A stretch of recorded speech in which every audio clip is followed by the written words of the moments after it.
बिल्कुल, व्यक्ति बिल्कुल। परेशान क्यों होता है, ये सबसे बड़ा सवाल है। हाँ, परेशान क्यों होता है? इसका कारण है, आदमी पहले जो उसके दर पीढ़ी पीढ़ी टू पीढ़ी जो होंगे उनके, पहले वो क्यों नहीं परेशान थे? जब परेशानी मेरे पास आज तक का मेरी पूरी सर्चिंग पॉइंट है, सर्च किया है मैंने, जितने लोगों की तंत्र काटा है, मैंने देखा है, हाँ, सभी का एक सच्चाई बता रहा हूँ। बिल्कुल। उनके पहले ऐसे केसेस आए हैं कि पहले जो दादा-बाबा आ जाते थे, तो बहुत ज़मीन थे, बहुत पैसे वाले थे, बहुत अच्छे कार्य करते थे। हुँ, हुँ। और जो तंत्र काट करवाने आते हैं, उनकी 3 पीढ़ियों के, कोई 4 पीढ़ियों के बाद का कहानी अगर देखता हूँ मैं, तो फिर समझ में आता है कि ये क्यों परेशान है। पहले के लोग अपने कुल देवी पितरों का सम्मान करना, उनका टाइम टू टाइम पूजा पाठ करना, उनका जो भी होता है, वो सारी चीज़ें करना।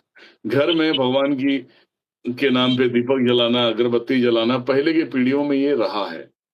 बिल्कुल, बिल्कुल। और आज की जो पीढ़ियाँ जो आ रहे हैं, ये ज़्यादा दूर तक की बातें नहीं करूँगा, सिर्फ़ 3 पीढ़ी क्रॉस हो जाओ। अगर इंसान का 60 साल की एज है, तो 180 साल पीछे चले जाओ। हुँ, और वहाँ से इनका देखो, ये पढ़ ले लिख के बड़े सयाने हो जाते हैं, अच्छे खासे नौकरी भी लग जाती है। पढ़े लिख के नास्तिक बन गए।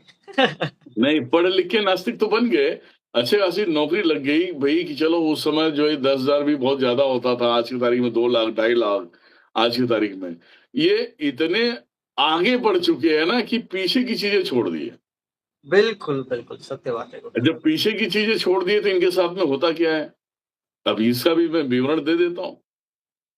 अभी ये ना तो पितरों को मानते हैं, जिसने पैदा किया, जिसने उसे योग्य बनाया पढ़ा-लिखा के, उसे भी नहीं मानते।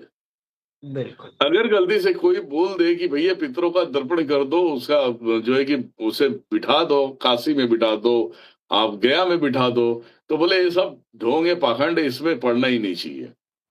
तो अब तुम्हारे दुश्मन तो तुम्हारे खुद का बाप होता है, जो तुम्हें पढ़ा-लिखा के इस लेवल तक पहुँचाया है।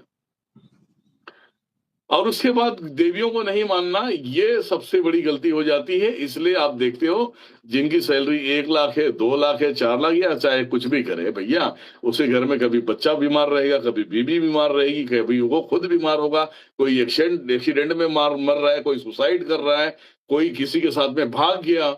ये कहानियाँ ऐसे नास्तिकों के ऊपर लागू होती हैं। बिल्कुल गुरुदेव। इनके पास बहुत पैसा है लेकिन खुशी नहीं है वो, खुशी खुश नहीं। नहीं है। तो बिल्कुल, बिल्कुल। ये कारण है, मैं बोला ना 180 साल पीछे चले जाओ।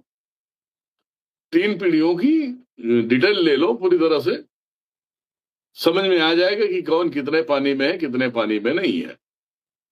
तो इनको आज की तारीख में ढोंग लगता है, पाखंड लगता है, और ये ढोंग पाखंड लगता है, तो ये भोसड़ी के चैन से सो क्यों नहीं पाते? क्यों नहीं सो पाते?